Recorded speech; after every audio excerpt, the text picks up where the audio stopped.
¿Pueden ver la diapositiva ya?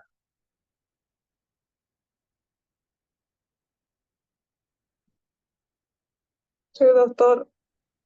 Ya. Entonces estábamos en el tétano y ya habíamos tenido el contacto con las heces infectadas con la bacteria y teníamos una zona donde estaba dicha lesión. Ahí habíamos hablado de la puerta de salida, de la vía de transmisión, de la puerta de entrada, que el ser humano constituye ese individuo VPO susceptible para adquirir la enfermedad.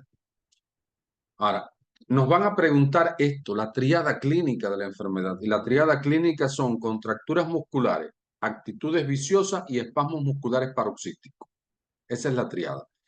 Hay otra pregunta que nos van a estar preguntando, ¿cuáles son esas actitudes viciosas?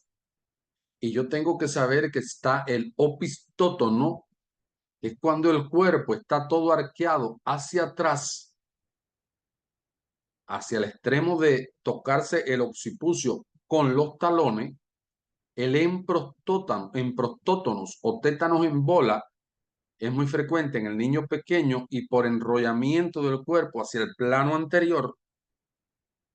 El pleurostótono, arqueamiento sobre uno de los costados, es infrecuente.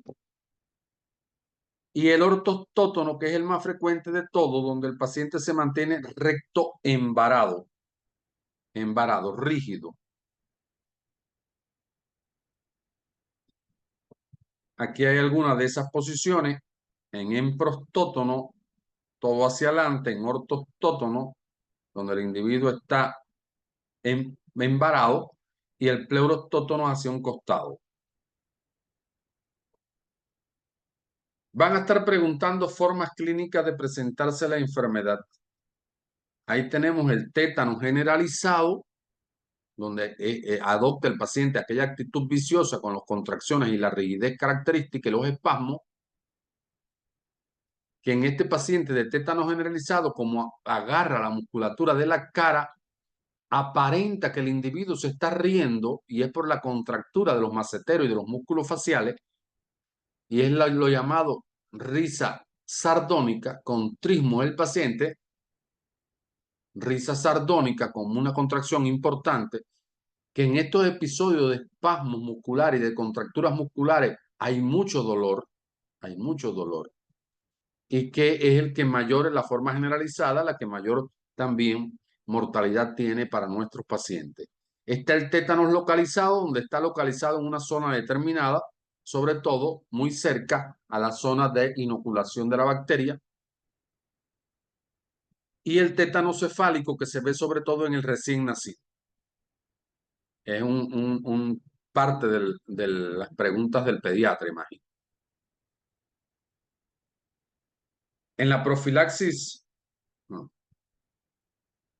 Ay, volví para atrás. Disculpe.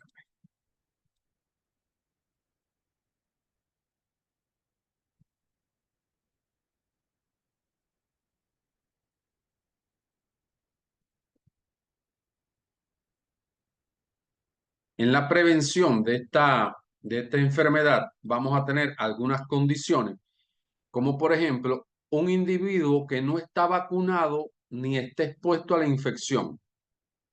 A este paciente le corresponde la vacunación con toxoide tetánico, 1 mililitro intramuscular, repito, a las 4 semanas, luego al año y después cada 5 años. Esto es lo que nos toca a todos nosotros. Ahora, un individuo que no está vacunado y que ha sido expuesto a la infección. Este paciente lleva la inmunoglobulina humana antitetánica, lleva la cura local de la herida, lleva penicilina benzatínica e inicio vacunación. Vacunación con el toxoide tetánico. Es decir, que lleva suero vacuna, lesión, cura de la herida y penicilina y antibiótico. Y un individuo vacunado y expuesto, este fue vacunado, pero estuvo expuesto, solo lo que hacemos es reactivar la vacuna.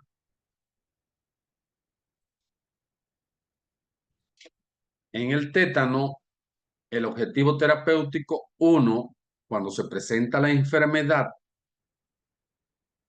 recordemos medidas generales para preservar la vida del paciente, para estabilizar mi paciente, alimentación por sonda de Levin, de no ser posible, no poder poner una sonda nasogástrica, la vía parenteral entonces, catéter vesical porque es un paciente crítico, tengo que evaluar diuresis, tengo que eliminar ruidos del ambiente, tienen que estar en un área tranquila porque esto desencadena, los ruidos desencadenan los espasmos musculares.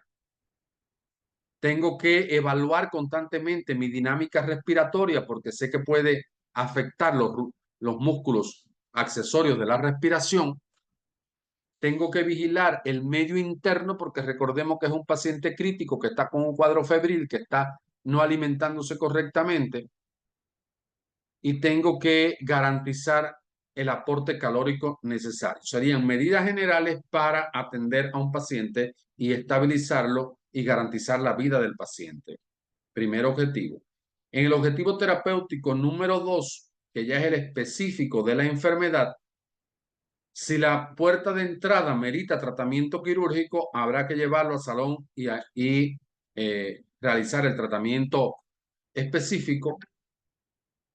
Utilizar suero y vacuna en este paciente, utilizar antibiótico, ya aquí vamos a poner la penicilina cristalina, no la benzatínica.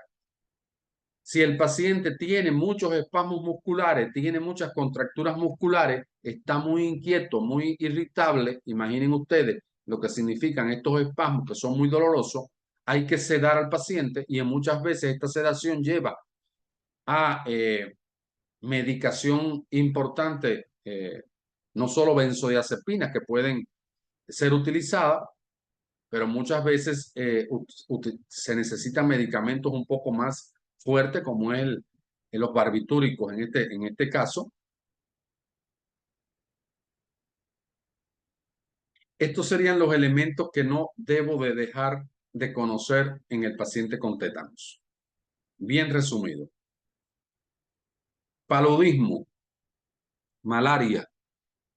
Es una enfermedad que se produce por el plasmodium, que es transmitido por la picadura del anófele, del mosquito, por la hembra del mosquito, que todos lo conocemos y debemos de conocer porque está en nuestros países, que hay una cadena epidemiológica, que existen 4 serotipos de Plasmodium, el vivax, el malariae, el falciparum y el oval, que el hombre es el reservorio, que hay una puerta de salida que es a través de la vía cutánea, un modo de transmisión que es por la picadura de ese mosquito hembra anófeles sobre ese paciente enfermo, que hay una puerta de entrada que viene siendo también la piel a través de la picadura del mosquito, pero también se han visto casos a través de transfusiones sanguíneas infectadas. El hombre es el susceptible y también los mosquitos que al picar a un hombre enfermo también puedan ser susceptibles de enfermar.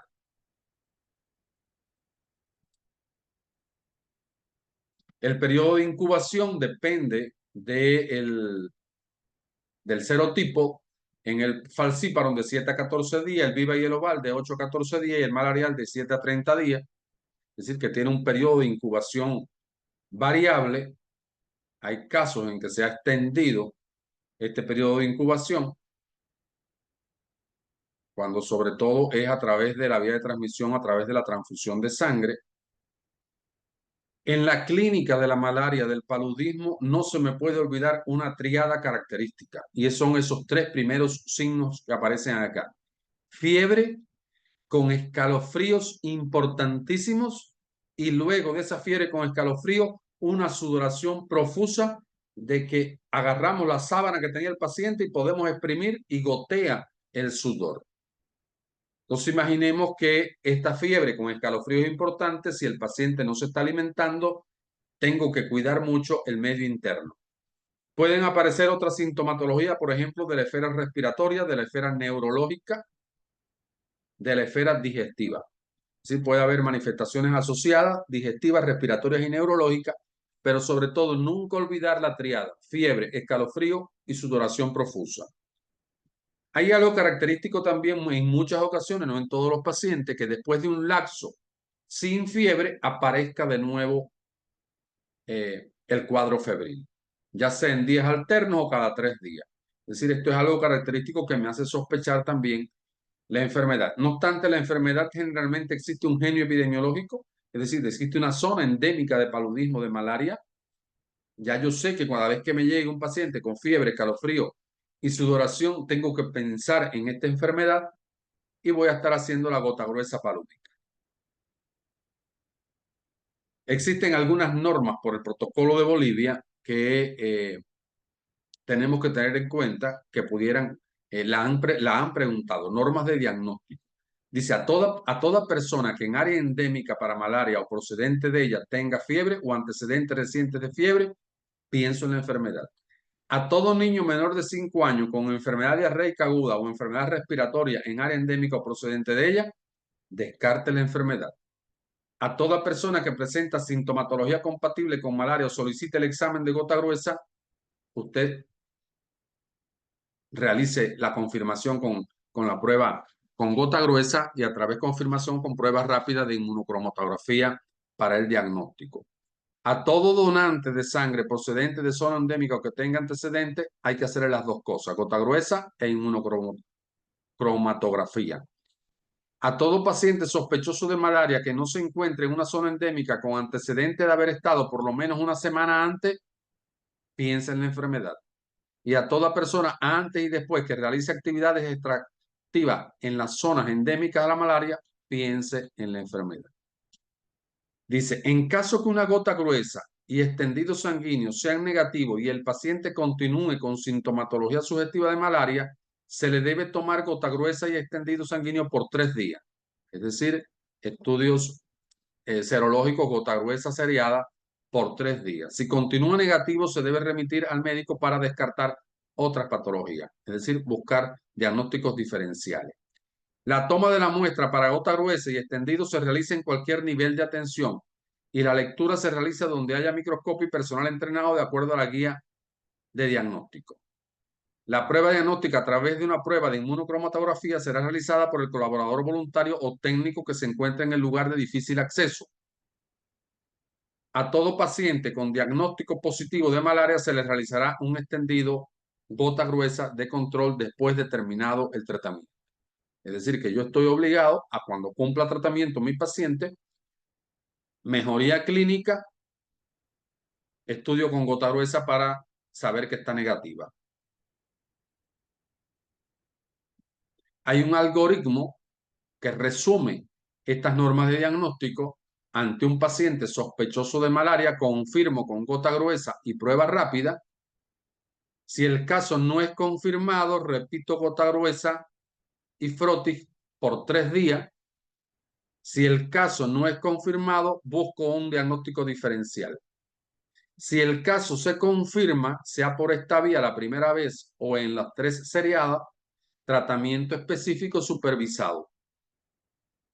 Si hay una placa, es decir, voy a hacer, como les decía, después que termine el tratamiento, mejoría clínica, gota gruesa de nuevo.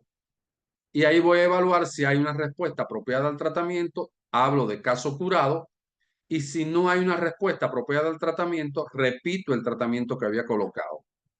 Entonces, creo que este algoritmo tenemos que manejarlo para responder bien la conducta ante un paciente con sospecha de malaria.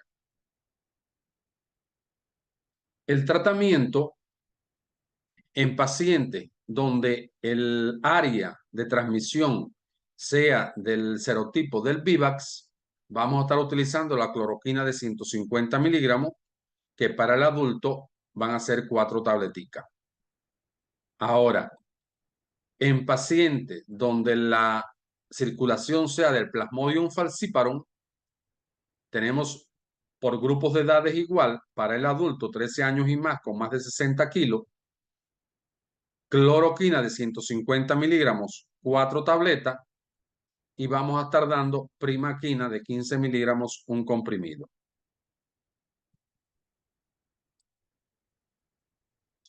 ¿Qué complicaciones tiene con frecuencia? Pregunta también de examen, complicaciones con frecuencia de esta enfermedad. Íctero, trastornos de la coagulación porque produce daño a nivel hepático, shock, puede haber un shock hipovolémico, puede haber un shock séptico, insuficiencia renal, insuficiencia hepática, encefalopatía aguda, formas clínicas, meningia a nivel, una meningoencefalitis a nivel cerebral, edema cerebral y edema pulmonar, coma y muerte. Y no se nos va a olvidar el paludismo crónico. Siempre que a nosotros nos llegue un paciente que ha tenido paludismo y nos llegue ahora con anemia, íctero y esplenomegalia gigante, es una de las pocas causas de esplenomegalia gigante, el paludismo crónico. No se me puede olvidar pensar en esta enfermedad. Entonces, otra de las complicaciones crónicas en este caso que pudiera tener la malaria. Vamos a hablar un poquito sobre la COVID-19 de años atrás. Se sabe que es una familia de virus que infectan tanto animales como humanos y que los coronavirus pueden causar, y lo vamos a ver al final en un cuadrito que ya les compartí algunos, puede causar una enfermedad como un resfriado común, igual que pueden causar otras manifestaciones mucho más graves en el paciente. Que en la cadena de transmisión, recordemos que hay un agente infeccioso que es el virus, que se transmite por vía respiratoria a través de los animales y los humanos. Hay un periodo de incubación generalmente de 14 días, uno de transmisibilidad de 1 a 2 días. Antes de 7 días que finalice la fiebre, la puerta de salida es la nariz y la boca porque es por vía respiratoria. Ahí todo las goticas de fluye del estornudo, de la tos, de ese tracto respiratorio, esas secreciones, que van a ir de forma directa o van a ir de forma indirecta contaminando diferentes objetos o secreciones determinadas, y que la puerta de entrada sigue siendo la nariz y la vía respiratoria, y que el hombre es susceptible a enfermar. Entonces, esta, como toda enfermedad respiratoria, tiene una vía de transmisión, una cadena epidemiológica muy similar. Aquí me detengo que no solamente es para la COVID, sino es para los virus respiratorios. Y es que cuando nosotros preguntamos tratamiento, luego olvidamos dos medidas importantísimas. Y es los gargarismos.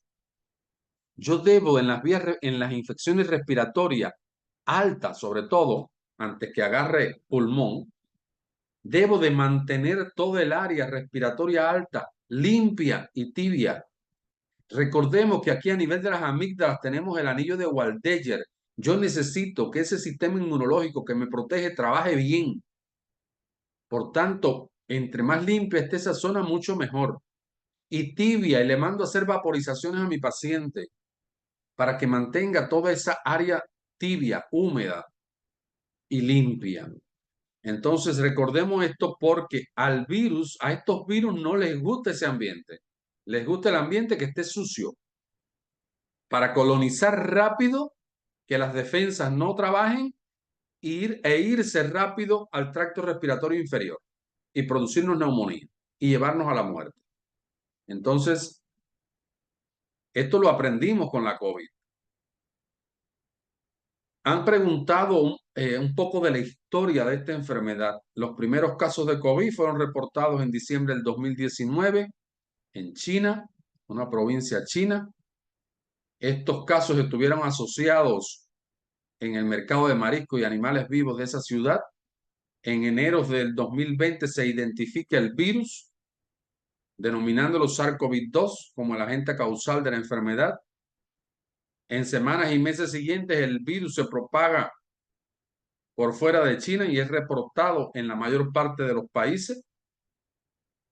Y la Organización Mundial de la Salud lo declara el 11 de marzo del 2020 como una pandemia.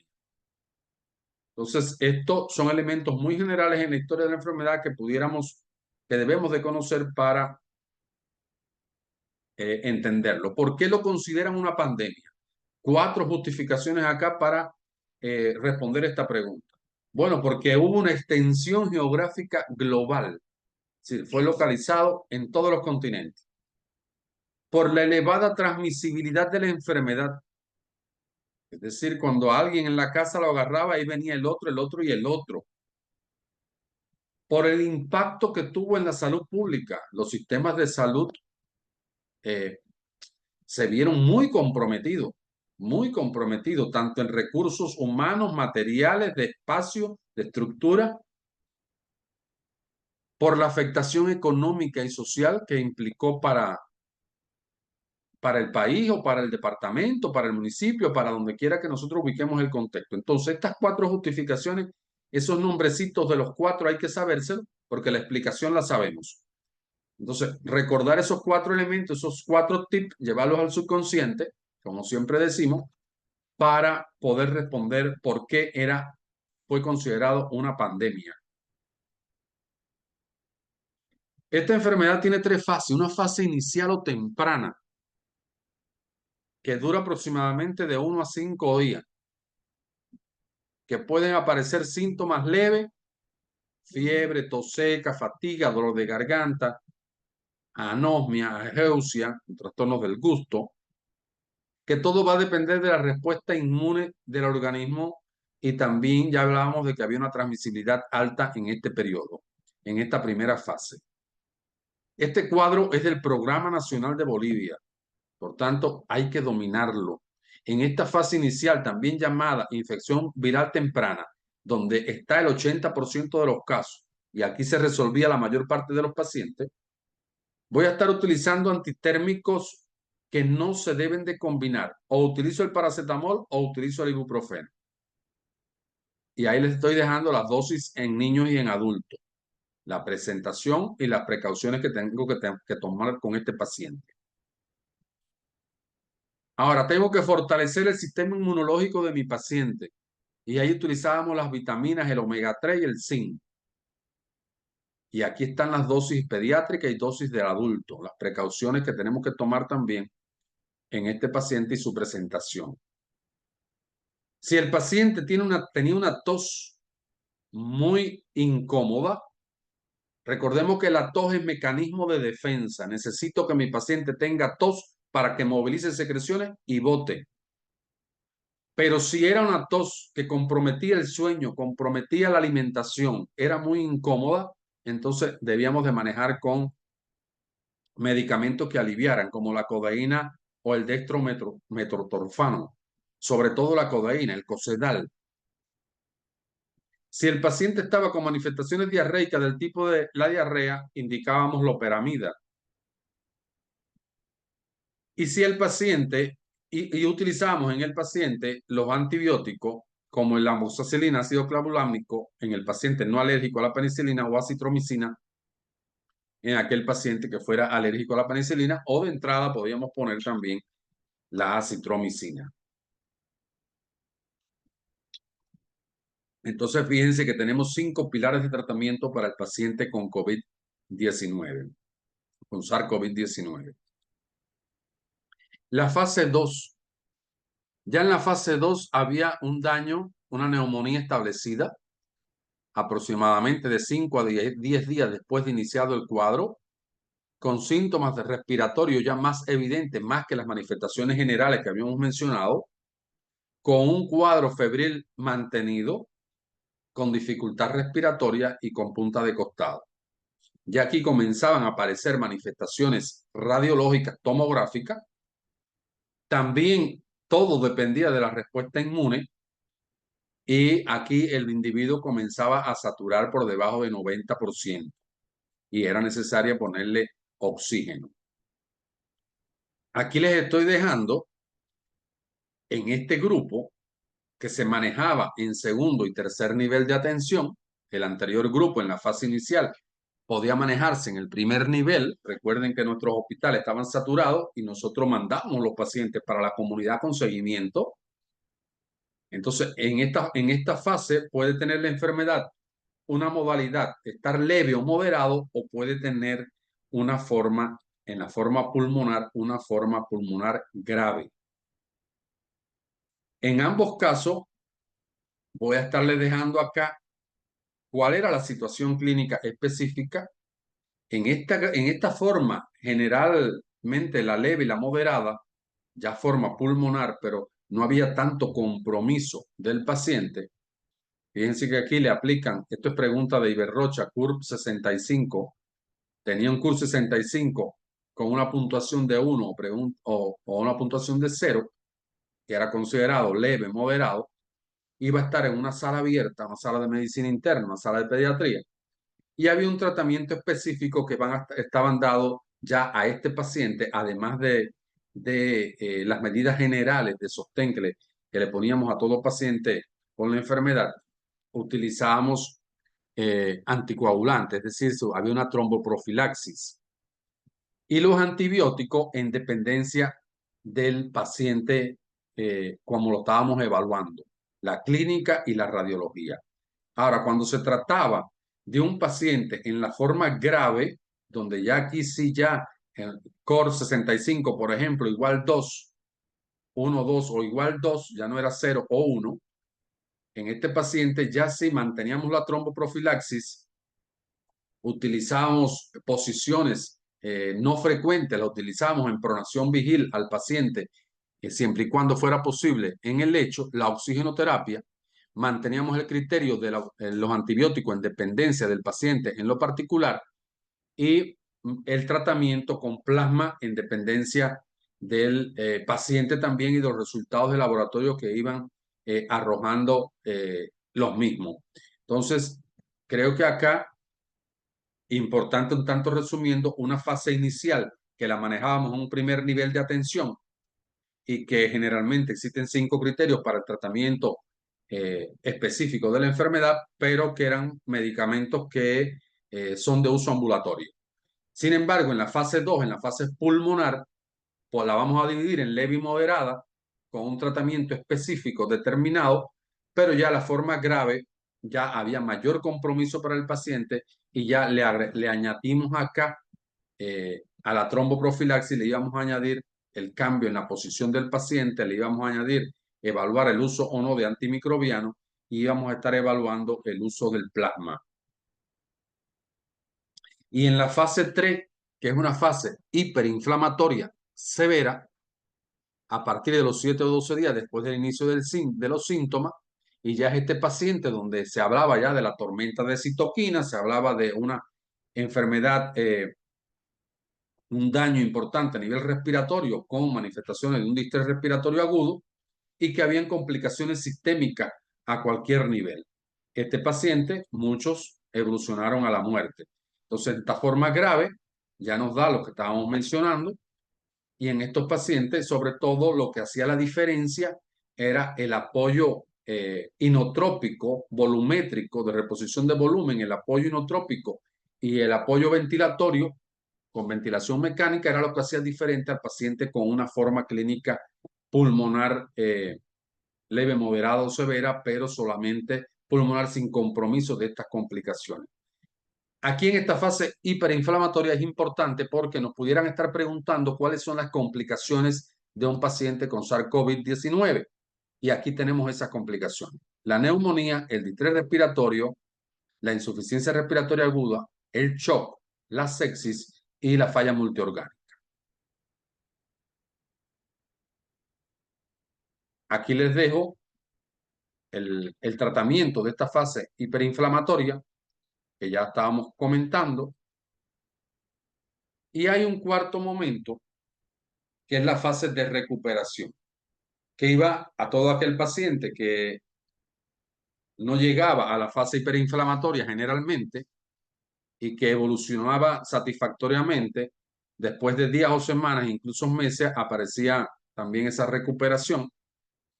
Entonces, le vamos a estar llamando a esta fase recuperatoria, donde la fisioterapia era muy importante para este paciente, una fisioterapia respiratoria.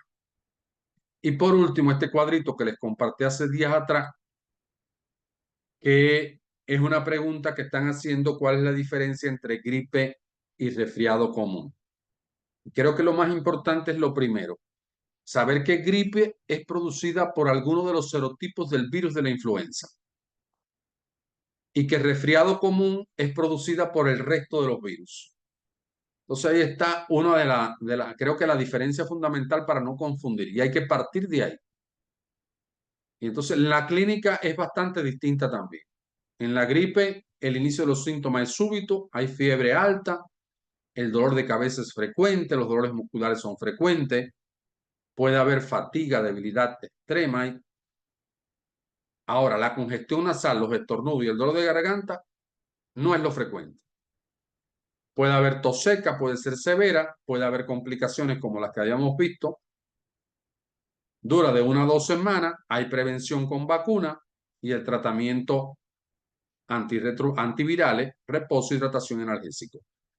A diferencia del resfrío común, que es el que es producido por otros virus que no es el de influenza, entonces acá el inicio de los síntomas es gradual, la fiebre no es tan alta, el dolor de cabeza no es tan frecuente, los dolores musculares van a ser leves, la fatiga es leve, la congestión nasal, los estornudos y el dolor de garganta ya van a ser más frecuentes que en la forma de la gripe, la tos no es frecuente, las complicaciones son raras, dura de 3 a 10 días, no hay vacuna específica y reposo, hidratación y analgésico. Es decir, que ahí vemos la diferencia entre estos dos elementos. Estas son las diapositivas que estaban pendientes por compartir y por comentar con ustedes.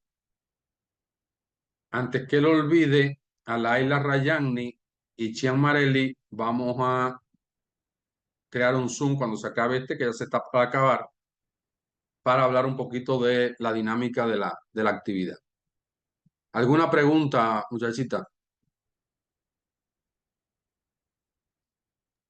Doctor, le cuento que tengo una tabla vacunación que la voy a compartir al grupo sobre rabia, que sé que lo han preguntado mucho últimamente en el examen de grado.